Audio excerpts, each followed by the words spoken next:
Capítulo 7 da série O Império Romano contado pela Ali, segunda temporada.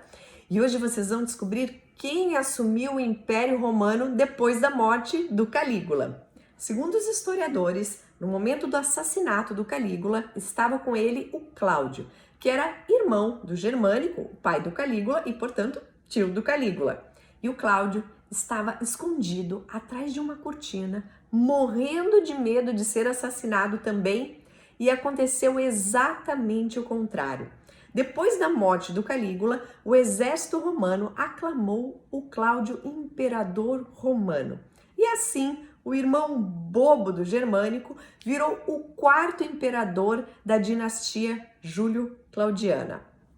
E agora, a palavra imperador, imperator, começou a ganhar uma conotação um pouco diferente. Porque até então ganhava esse título, imperator, aquele general de guerra que tinha vencido uma grande batalha.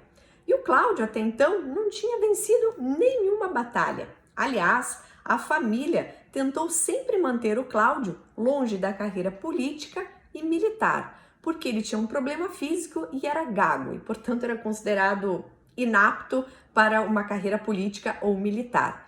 Ele só ganhou o primeiro cargo político aos 47 anos, quando o Calígula virou o imperador. Mas o Cláudio era um homem bastante inteligente. Ele escreveu muitos livros, inclusive o Suetônio, que escreveu sobre a vida dos 12 Césares, o Júlio César e mais 11 imperadores, escreveu elogiando a forma como o Cláudio escrevia. O Cláudio escreveu sobre a sua própria história, sobre a história de Roma, sobre a história dos etruscos, sobre a história de Cartago. Ou seja, era um homem bastante inteligente e foi o imperador da dinastia Júlio-Claudiana mais sensato.